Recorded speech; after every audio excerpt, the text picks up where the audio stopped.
Real estate is about freedom, choice freedom, time freedom, and money freedom, and the impact you can make with that freedom. But it doesn't come without cost. Your freedom takes work. That's why Neil Timmins brings together the tools you need to build your real estate legacy, from tips and tricks to interviews with industry titans. It's all here in one place. Real Grit. Let's get to it. What if I told you can make 20 times the return of a single family fix and flip on your next big deal? Well, it's actually possible. It's possible inside the world of commercial real estate. Say, I'm inviting you to this free challenge. It starts August 15th. It's totally free. It's a 5-day challenge where I'm going to take you and deep dive into the world of commercial real estate, more specifically, capital multiplier properties, what that is, how we identify them. I'm going to show you how to identify them, how to evaluate them, and how to lock them up risk-free. I'm going to give you all the paperwork to do it. It's totally free. You can sign up to join us at www.20xprofitchallenge.com/real grit. That's www.20xprofitchallenge.com/real grit. And I'll see you in the challenge. You want to reach new heights? Ever felt like you're in your own way or stuck on a hamster wheel? Well, today's guest, Patrick Precourt, is going to talk about how to get unstuck, how to get you right on that exact right path. We're going to go into tremendous detail. He's been in the real estate industry for a long time, been involved in thousands of transactions, and help people get unstuck, helps them head down the right path to achieve previously mentally unacceptable goals for themselves. So it's a tremendous conversation coming up right now. Patrick Precourt. I've got Pat Precourt here with me today. Pat, how are you? I am fantastic, sir. Been looking forward to this. I'm excited you're here. I appreciate the time. Well, tell me, we all got started someplace, somehow, somewhere in real estate. What was your entry point to real estate? In real estate? So you'll get a kick out of this, man. So I was already introduced to it because I was in the home inspection space and I was a builder, framed houses, all that kind of stuff, right? Then one day, some little girl comes to the house selling magazine subscriptions for Girl Scouts, right? That's what they used to do, right? And I didn't want another magazine, but I'm like, all right, I'm going to buy a subscription anyway. So I just randomly picked one because it got my attention, called Creative Real Estate Magazine. This goes back a long way. Author A.D. Kessler. And if you guys ever want to do a little research and look up a phenomenal human being, A.D. Kessler, he's one of the forefathers and way before, the guys that, guys we think of today, way back. And so I ordered his magazine. Then he had a book called Fortune at Your Feet. And I ordered that book. I read that book. And man, it's all it took, brother. I was hooked. I was off to the races. Now there's progressions because this is probably in the early 90s, Yep. Just progressions, iterations I went through, and timing. Like timing has a lot to do with this stuff. So, but that's where it all started, never by intent, just kind of happenstance. So you got in, you got hooked from that. Did you then execute on creative real estate? Probably about 3 years later, because I was still touring, playing rugby, and we're touring internationally. So that was really between making enough money to survive, and then so that I could tour, play rugby. Right, that was kind of my priorities. But when I kind of got a forced retirement out of rugby due to a number of head injuries. And I'm like, all right, what's next? And then the timing was just right. I was still, the whole time I'm diving deeper and deeper and deeper into the study of creative real estate. The way the Creative Real Estate Magazine was, it just had different authors come in their different disciplines. So this one might be in lease options, and this one might be, in rehabs and so forth. And so I get to, couple of years of just of informal study. And then as soon as rugby ended and I was back home, within a couple of weeks, I got into my first lease option. Now, I didn't really know much about anything outside the study, right? Sure. And I ended up wholesaling a lease option agreement. And now I thought I was doing a sandwich lease option, but I screwed it up. So it really turned into on hindsight, on evaluating it backwards, I wholesaled a lease option agreement, a contract for lease option that I sold that contract to someone else for like a $5,000 fee. Yep. I was like, this is awesome. Like, yeah. You proved it. Yeah, it's funny. And funny thing is, I really didn't know what I was doing, right? But I was doing something that's producing a result. And that's kind of how this world works. And I know you understand what I'm about to say. Like, so many times, and you and I have done the same thing. We keep waiting to know more, to get more information, to get it perfectly right before we actually do it. When in fact, the information we really need, the insight, the wisdom, the knowledge, the feedback we need can only be gotten through the act of doing. We can't study it. We can only get it as feedback of us actually taking the actions to move forward. Does that make sense? Makes sense to me. Yeah, because I've lived it firsthand. Yeah. Oh, yeah. And that's where life's greatest lessons come from. From the result of us going first and getting feedback. And there's this common belief we have, and we're raised this way, that if we make a mistake, that's wrong, right? And failure and all the fear of loss and judgment and all that kind of stuff. And I think that's probably one of the big inhibitors for people. Like, well, what if I screw it up? What if I make a mistake? Yeah.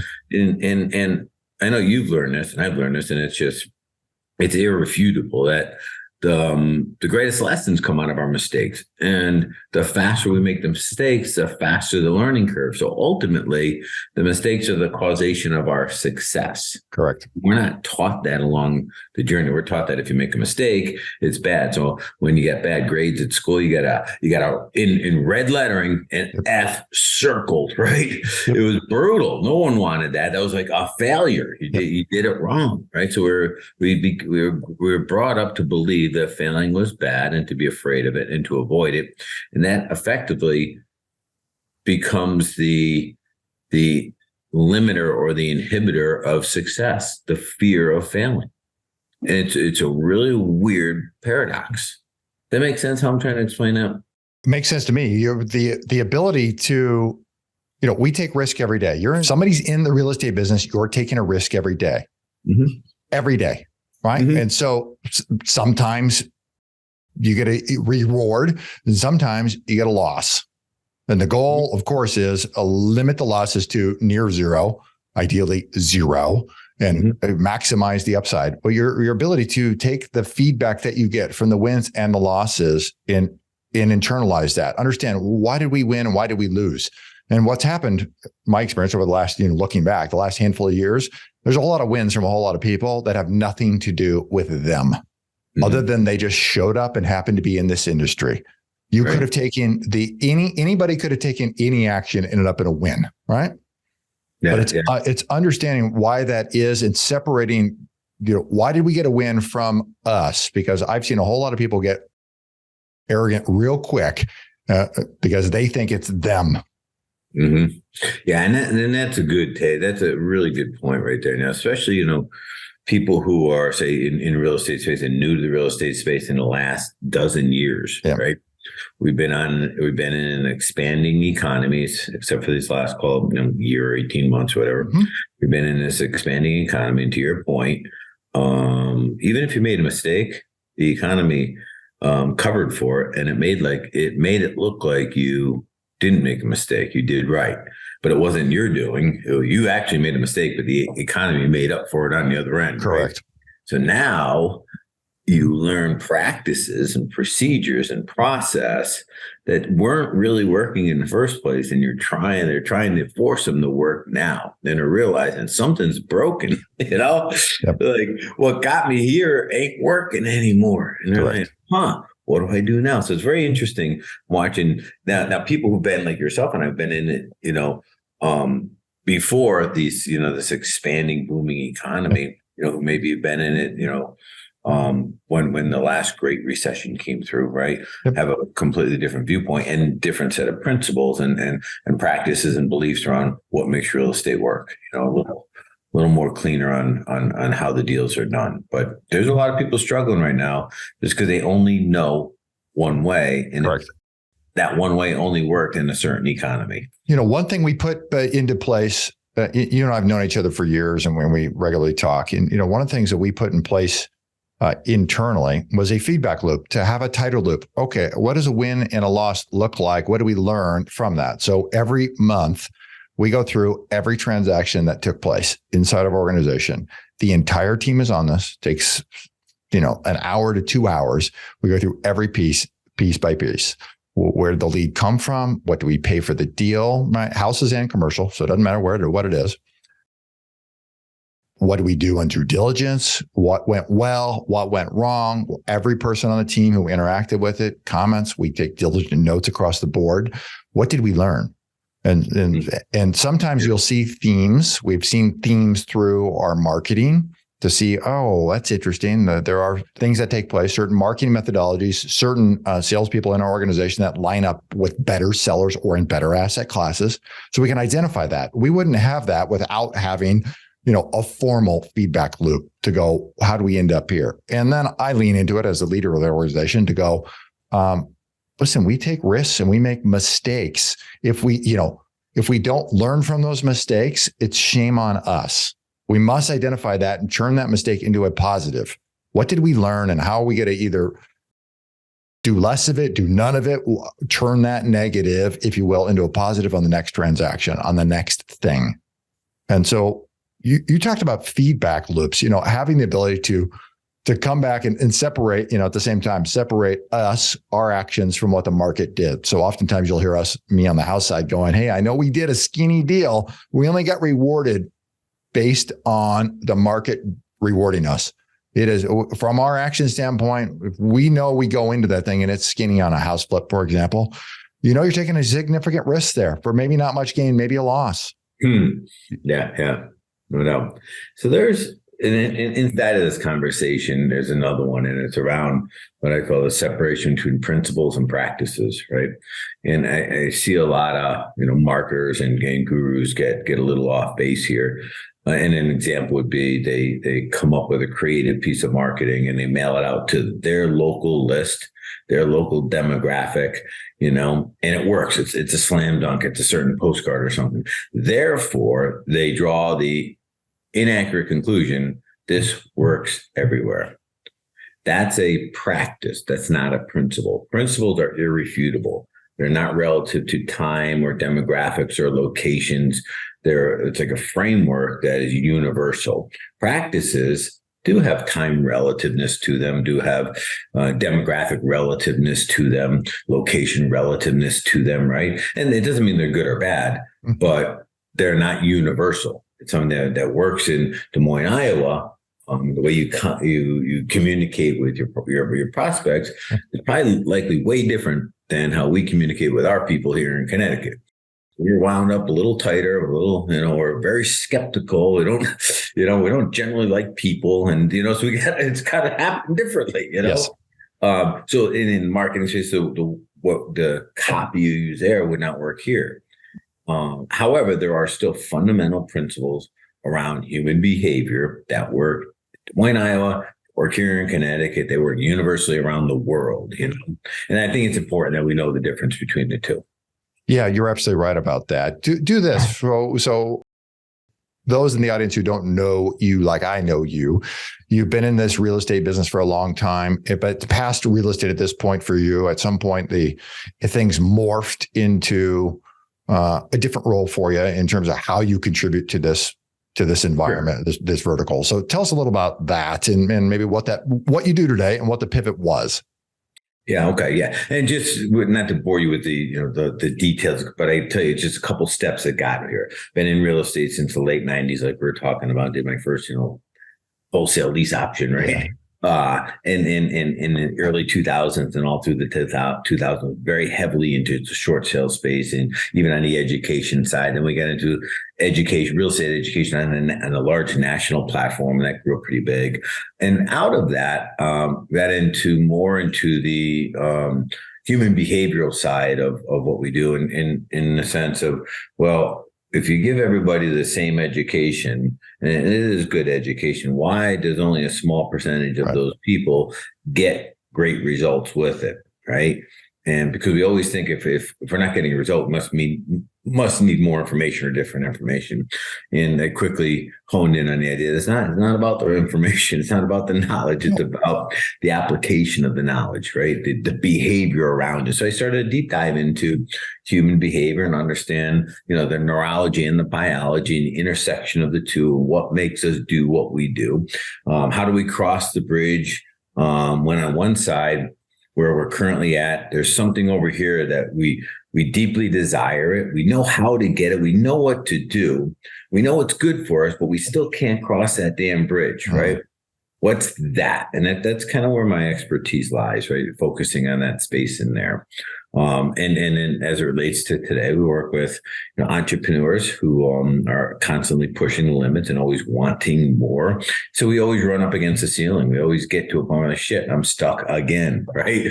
What does it take to get to the next one? The idea that the mind that has gotten us this far can't get us there because it's limited to what it's done so far. That's all. This is human. This is not like, it's not derogatory or bad, or it doesn't mean like you're weak or not as good as you could be. It has nothing to do with that. It just means we need something outside force or energy to expand us even further. And that's kind of this space that I play in. Yeah, and it's expanded us. Absolutely. But it's expanded us further, but not from an education standpoint, not from all you need is another book. All you need is more information, because if you're a house flipper, you already know how to do it. And what's the difference between, doing 2 a month and doing 10 a month and doing 20 a month? It's often sits within the 6 inches that occupy, in between your 2 ears. Yeah. So good. Glad you went there. So, and people would refer to that as mindset, right? And so mindset now is like, it seems like every guru out there is like a mindset expert or something. And there's, endless amount of like cliches and quotes and memes always floating around about mindset. But here's something interesting, Neil. And I know you get it because we've talked about it, but I'll just share it out loud here, right? Mindset is very literal in that word, in the sense that your mind is set, which means you can't change your mind. It does not work like that. Mindset, and this is an important understanding, mindset is a lag indicator of your belief system. So when I ask you, hey, Neil, I need you to run a marathon, 26-mile marathon in 3 months. You're like, Pat, hell no, can't do it. Some may imply that you have a bad mindset about this, that, you're an naysayer and all this other kind of crap. Well, that's not the problem. The problem is fundamentally, you do not believe that in a short 3-month period of time, you can train enough to run a marathon. Right. And you are correct, because you can't outperform your fundamental beliefs. That's just how this stuff works. So where I get involved is I'll listen to the words that are coming out of your mouth and the representation of your mindset, but we'll dive into the beliefs and identify the ones that are getting in the way of the progress that you want to make. Some people believe that they're not the leader to have a 20-man team, so they can't scale up. They don't believe in their own leadership capabilities, and they are correct until we alter that belief, because our behavior will always follow the current belief. Does that make sense? Yeah. Tony Robbins talks about that, the self-belief, how you see yourself. You can't expand past that. In order to expand past that, you must see yourself differently. Just goes to that reflection in the mirror. We look in the mirror every morning, and that reflection sets our standards, sets our ceiling for the day. We cannot outperform that human being. So then the question and the goal then becomes, the question is, how do we elevate that? And the goal is to every morning to raise your standards as a human being, expect more of yourself. And there's tools and tricks and things to, there genuinely is a functional process that allows us to do that every single day, So that's kind of that's where I focus my energy. How do I elevate other people to constantly pursue their best version of them? And I know it sounds kind of cheesy, right? Or self-actualization, top of, Maslow's hierarchy, but it's true, because here's the cool thing about that. When we are better every day and we know it, we do it. You mentioned feedback. When we have some sort of feedback loop where we can actually measure change day over day, no matter how difficult, challenging, unenjoyable our day was, we still feel great. fundamentally on the inside, when we know we're growing, working towards our own self-mastery, self-actualization, we feel phenomenal. And it puts us at the top of our game, makes us most capable to handle anything in the moment when we're in that state. And then, that leads into opportunities to get into, we've heard the term flow, to get in the state of flow. There's got to be certain pieces in place before you can step into flow. And this is one of them. So if every day we know we're moving forward, man, that gives us such an advantage in life and everything that we do, and everything we do gets better. It's a crazy phenomenon. To me, that my thought immediately goes to what is our North Star? And I'll say it differently, what's our mission? Mm-hmm. Where are we headed? Because when you understand where you're going and then can backtrack to go back to the, run a marathon in 3 months, you got to hit 26 there. That doesn't mean I hit 26 today.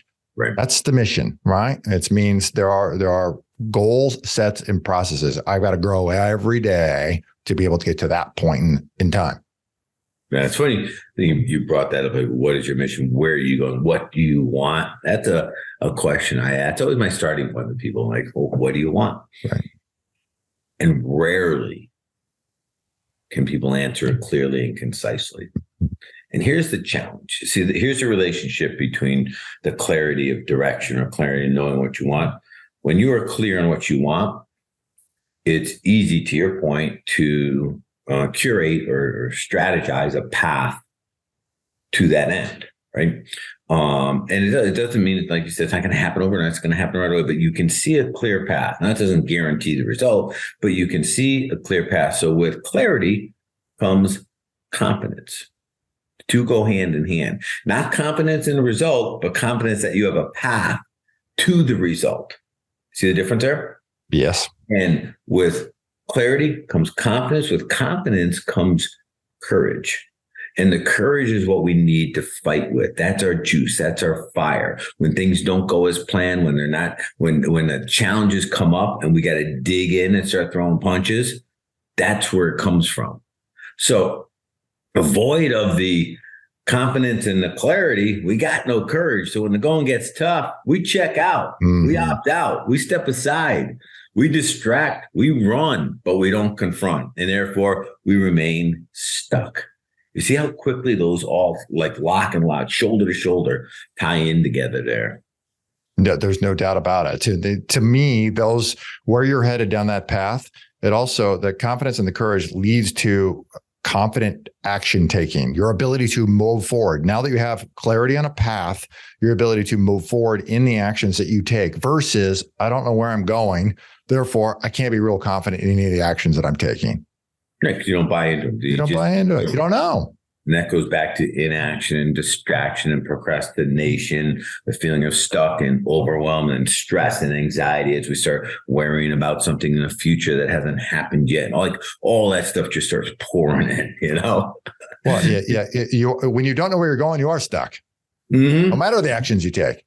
Yeah. Yeah, 100%. That's why that question, and so that's why I always start with that question. When I'm talking to people, and it's I don't want to say mind-boggling, but it is amazing to me how many people just can't answer that question, and then are baffled as to why they're stuck. I'm like, well, you see why you're stuck because you don't know where you're going.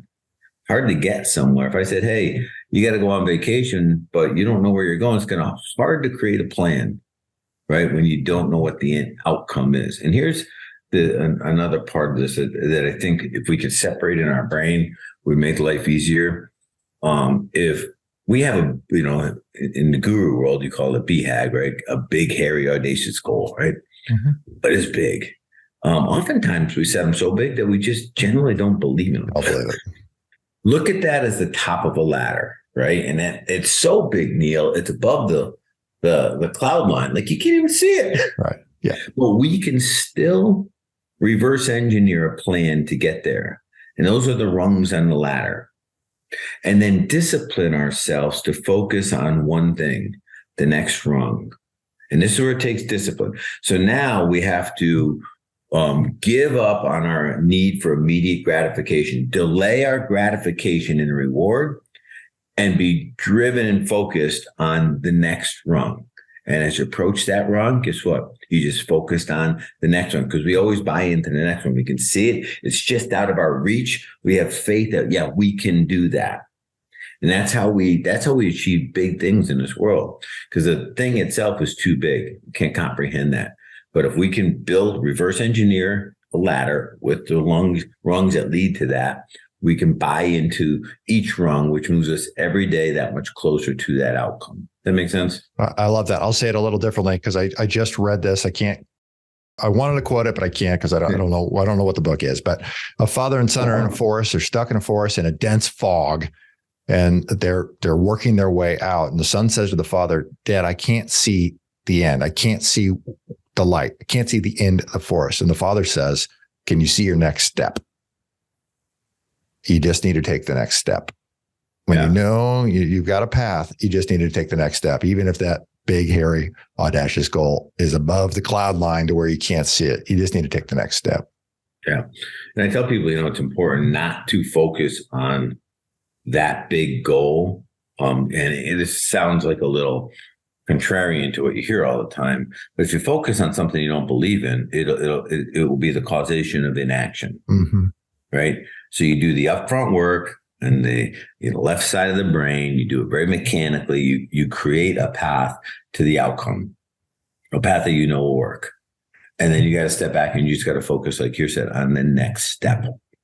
Don't let the rest confuse you. Talk to me about the why and the ability to tie that in there. So when I first went through the book EOS and they put that in there, the big, hairy, audacious goal, I was like, that's interesting. And you write it down, you're like, that's interesting. It could be cool. And for me, when I looked at that, there's a large disconnect between why do I even want to get, you could achieve that, but do I even want to? What is my purpose, the existence of this, I'll separate the, one's life from the business. What's the purpose of the business? What do I want it to achieve financially for me then individually? And how do you tie those two connected? Because at some point, if you could even buy into the goal to go, I can get there, it may not line up with your why, may not be worth it for yourself. Mm-hmm. Yeah, I know. So all those questions are important questions, and they should be asked at the very beginning. And in the entrepreneurial world, different than maybe if you work in like corporate USA, you don't separate personal and business. They're one and the same. They're one. We do what we love, and we love what we do, and some of it we hate, but we live it. This is who we are. It's our whole self-image. It's who we represent to be. So you don't separate. I don't see how you separate the two, right? So you asked a good question. Ultimately, the question we seek is in the word meaning. What does it mean to us to achieve these outcomes, right? Because it's in meaning that we find purpose. It's in meaning that we find passion and desire, right? And when there's not enough meaning in the outcome, we generally will not complete the outcome if it gets challenging or difficult, right? So we got to appreciate that. That's ultimately what we're getting to. So when you use measurables, which are great for measuring, say like dollars, right, which are a great KPI to manage in different contexts, right? Great for measuring, but not good for adding meaning, because money comes without meaning. It's, if I said, hey, Neil, correct, what would an extra 10 grand a month mean to you? And you'd be like, well, it really wouldn't change much, Pat. I'd still be the guy I am and do what I do. And our family wouldn't experience anything any different. But to someone who, makes, 50 grand a year, said, hey, what would 10 grand a month in passive income mean to you? It would change their life. It would mean something totally different. Right. We have to bifurcate meaning from measurables like money, right? So a couple questions that you ask early on, right? And this goes to, you use the word commitment and say, all right, let's come up with the things that you're really committed to. You say good, and right, we're talking about the business and the goals and the big, hairy, audacious goals. But then I ask the next question where I add definition to the word commitment, and then we're going to add another filter. The definition is whatever it takes, no matter what. That's committed. Now you're like, that just leveled it up a little, right? And then I add one more filter because there is always an exception. But we have to identify that up front. And the exception goes like this, Neil. What would you die for in your life? Who would you die for? And you're going to come up with 2, 3, 4 things. And then that becomes the filter on committed. Whatever it takes, no matter what, except for these 3 or 4 things. Okay. Now we take that committed and say, are you committed to this outcome? And now it changes everything. You're right about that. It just changed everything. You're like, it sounded like a great idea, but you quickly realize that you did it just because it sounded good or was exciting, or it's because what you're told to do, but there's not enough meaning in it when I run it through that level of commitment. Does that make sense? Yeah. And when there's not enough meaning to it, the probability of it getting done, not very high. Yes. Very low. Very low. Correct. Yeah. So that's kind of how I pull all that kind of stuff together, and it doesn't happen in one sitting. It's something we got to think through and kind of really mull over, but it's important that it happens at the very beginning, not down the road. It's important that we don't let, something we saw on Instagram be the driving factor as to why we chose this result. Right. Yeah.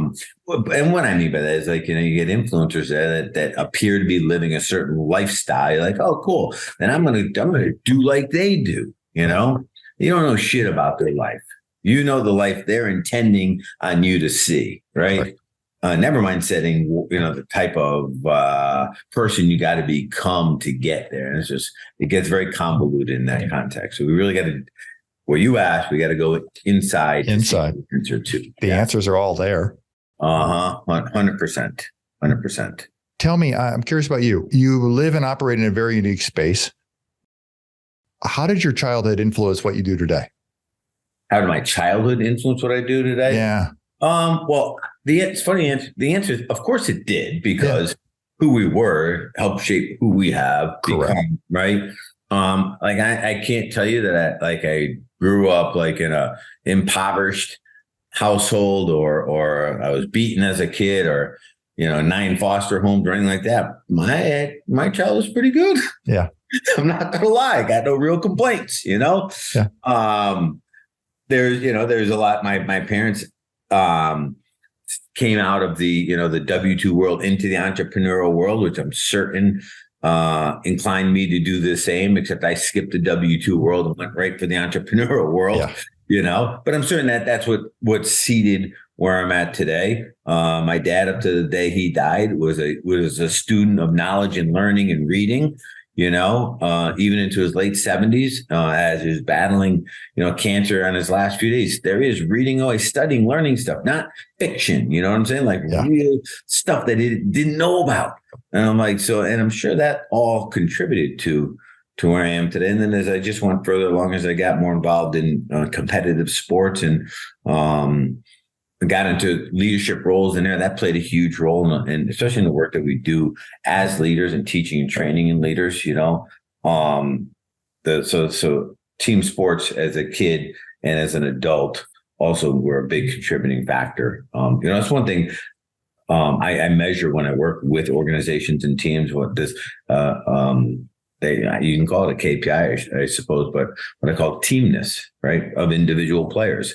What's your level of teamness? And that's nothing more than how good a teammate are you, right? And that's something we often don't think about, right? And a teammate, well, what would you expect of a teammate? You'd expect someone to be there for you, support you, help you, put the team's needs out in front of their own. There's a lot of characteristics that carry over and are perfectly suitable in our working environments. That makes sense? Yeah. It's kind of cool stuff. Yeah. Tell me, what are you most excited about this year? Event we got coming up, live event that we're going to launch in about 6 or 7 weeks. It's I call it an experiential event. It's not like a boot camp, and it's not like a summit. It's not like a mastermind or anything like that. It's going to be live 3 days on an off-grid island, 21 guys, myself, and then 2 former Navy SEALs are going to push men through their mental, emotional, physical limits to build them as better human beings, as better men, as better leaders, as better fathers, as better team owners, as better spouses, right? And really put in a short, condensed period of time, expand us outside of our limits so that when we come back into regular life, it's just that much easier. We know we're capable of so much more. We're talking about this very beginning, but how do you level up many notches in a short period of time here, if that makes any sense. That's good. That sounds incredible. Yeah, so jacked up for this. You show up, you get put on a boat crew. There's 3 teams, 2 days of training and everything from, marksmanship to orienteering to life survival skills to combat stuff. A lot of boat stuff going on, log PT, a lot of amazing stuff, all shrouded in a high level of uncertainty, meaning that you won't know what's next, even when you think you know. And then on the 3rd day, the three teams compete, and it's set up in such a way that it'll allow individuals to really figure out who they are, what they're capable of. When in my MMA days, my coach used to have a saying. At first it seemed so lame. I didn't really pay attention to it, but it grew on me over time. Train hard, fight easy.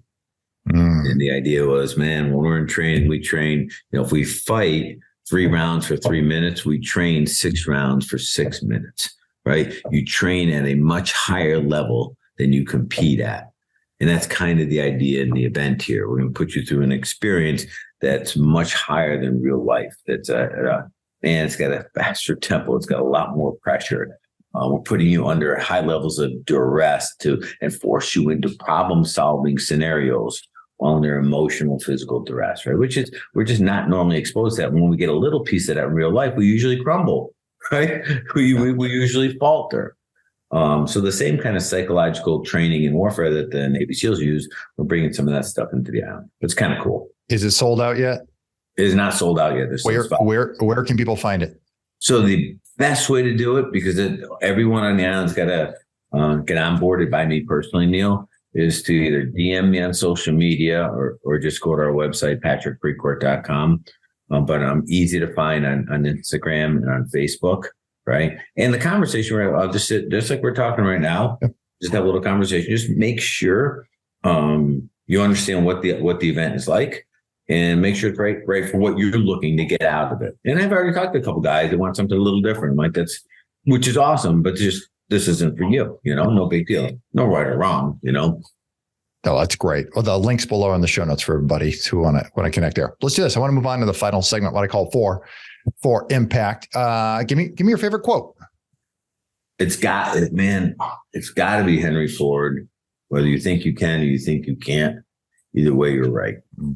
It's so impactful. That ties back to that belief thing we were talking about earlier. You believe you can, you believe you can't. Either way, you're 100% right. Like there's no preset right or wrong here. You get to decide. That's the crazy thing about it, right? Everybody thinks that somehow the decisions are out there and they happen to us. When in fact, no, we get to decide.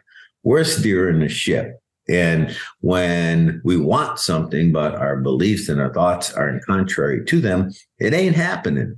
Doesn't matter. It ain't happening. We gotta make the changes here. So it's probably one of the most powerful quotes I'm aware of, What do you think holds most investors back from hitting their personal next level? Always fear. And it goes like this. And you say, well, what's fear? And in short, fear is all fear is anchored in simply not knowing. Right? Not knowing the outcome. And then we have a default position that change goes from good to worse. So we fear the worst. We fear loss, judgment, failure, all that kind of stuff. So then we get caught up in this, the circle of worrying about an event, a future event that's made up in our mind that does not exist. It's pretend and we don't want it. But we're still like suffering through it. It's the craziest thing in the world. And I tell people this all the time. That's like sitting at a card table and taking all your chips and sliding them over to someone else's cards and betting against yourself. You're focusing on the exact thing you don't want. Well, guess what? Change it. Focus on what you want. Bet on yourself. Say, instead of saying, what if I lose? Ask, what if this works out just dandy? What if I make a ton of money on this? What if I learn and grow? And this is the one thing I needed to step into that next space. What if? And spend a little time there. Because, when you think and feel and think towards a desired outcome and cannot help but to alter your actions towards that. So when you're thinking you could fail and feeling like you could fail, your actions are going to be the inactions are going to be exactly what stops you from doing the thing you want to do versus the opposite. Man, what would it be like? It just works out just right. You start going down that path a little. That makes sense? Yeah, absolutely. Outside of real estate and helping folks break through their challenges, mental barriers, what are you most passionate about? Well, like I said, I don't separate personal from business. I don't even consider it business. I don't consider it personal. So I'm always passionate about. Well, you see me even when we see each other in events together. I love talking to people. I love solving little mind problems that they have going on and helping them level up. Because that, you know what? And here's something that I know a lot of people get this. It's impossible, Neil, to pour into someone and elevate them and not be elevated yourself. So when you really lean into someone with the intent to help them push through a threshold, man, you're on that same journey. Mm-hmm. It's elevating you. Like this island event we got coming up, I will be the most excited person there because I know what it's going to do for me. And I'm going to participate just like everybody else, right? And now I have different roles, no doubt, right? But it's going to be an extraordinary event for me. And it's something that, it's a little scary for me to put on because all those same fears creeping like, well, what if you under-deliver? What if people don't like it? What if the SEALs don't do their part? And all this, all these questions coming. What if they don't show up? Right? Sure. You know all the fears, right? So none of that's different. That's why it's such an exciting opportunity for me. But in everything I do, and everybody around me would say the same thing. What you see of me on social media or in these podcasts is no different than if you're sitting across the table here. We talk and hang out and do the exact same stuff. You know. What's your favorite way to make an impact in the community? Face-to-face, one-on-one. I'm really, really good at connecting with people and building rapport, which what that really means is you strip down their distrust factor, which is a required component to get them to listen, right? If they don't trust you yet, they won't hear a word that's coming out of your mouth. So I love just sharing and opening up people's minds. And I'm just gifted to be able to do that in the context that I can break down that barrier really quick and share along. So it's just so everything I do always comes back to just this is how I operate, you know? Yeah. This is an amazing conversation. You've got a terrific journey, and I know you've done a tremendous amount of actual transactions, and now your ability to help people do more and get on their exact right path, get out of their own way in many cases, and which requires an external influence and deeper thought, deeper questions, and leveling up to become an entirely different person. For people, they want to go ahead. Let's say you've heard the placebo effect, right? Yeah. And the nocebo effect, which is the inverse of that, right? And they work and they're real and they're not made up. They're not fruitful. That's legitimate. You know, you see it a lot in the medical industry and where, they've documented studies on where they put people with a knee injury in an environment where they're all given a surgery, but a few of them were not. The actual internal surgery was not done. The external cuts were made, right? But nothing was done inside. Yet their knees healed the same way as the ones who had the damn surgery. It's the power of the mind of the body is well documented and super, super powerful, right? When you go back to that, what is it you do so well? I focus on getting people to believe in what it is they're trying to do. Once I get them there, I could make up like a process out of thin air. And because they believe it will work, it will work. Mm-hmm. Does that make sense? Yeah. Now, the stuff I share is not made up. It's very well vetted and it's proven out, and it's got a great track record of success. But the most powerful part of it, and this is what a lot of people skip, is the deep-seated belief in it at the very beginning. Because once that's done, The rest is just process. It's just going through the acts of it, but the outcome is inevitable. But we skip that part, Neil, no matter how good the process is, it ain't going to work. The outcomes they're not going to change. The outcomes aren't going to happen. Tremendous. Give it to me again. People want to find you. They want to follow you. They want to connect with you. Where can they go? Easiest way, Facebook or Instagram, Patrick Precourt. You'll find me there. It's really, really easy. Or just go to my website, patrickprecourt.com, and hit me up there. Super easy. Perfect. Patrick, I appreciate the time, my friend. Yeah, no, as always, man. I love chatting with you. Great question. So enjoyable time, man. You bet. Hey, for everybody here, Real Grit, I'm Neil Timmins, reminding you that real estate requires real grit. See you next time. What if I told you can make 20 times the return of a single family fix and flip on your next big deal? Well, it's actually possible. It's possible inside the world of commercial real estate. Say, I'm inviting you to this free challenge. It starts August 15th. It's totally free. It's a 5-day challenge where I'm going to take you and deep dive into the world of commercial real estate, more specifically, capital multiplier properties, what that is, how we identify them. I'm going to show you how to identify them, how to evaluate them, and how to lock them up risk-free. I'm going to give you all the paperwork to do it. It's totally free. You can sign up to join us at www.20xprofitchallenge.com/real grit. That's www.20xprofitchallenge.com/real grit. And I'll see you in the challenge. If you like our content and want more, you can access it at realgritpodcast.com. You hear it guest after guest. Instinctively, you already know it. But let me call it out. The most expensive action is inaction. The real estate market is full of opportunities. You just need to uncover them. You can build a business that lasts for years, makes monumental impact in the lives of those that you love. It's not just about business, but about the freedom you get because of it. Have you ever heard the saying, if you want to go fast, go alone. If you want to go far, go together. I believe that partnering is essential. In fact, I partner with hardworking investors all the time. The point is that you can get a lot further with the right partner. Let me say it again, the right partner. If you've ever thought about partnering with anyone, or if you have a partner now, I encourage you to download my free Partner and Profit Guide, which includes the top 5 must-answer questions to evaluate a profitable partnership. You can find it at www.legacyimpactpartners.com. I'll see you in the next episode.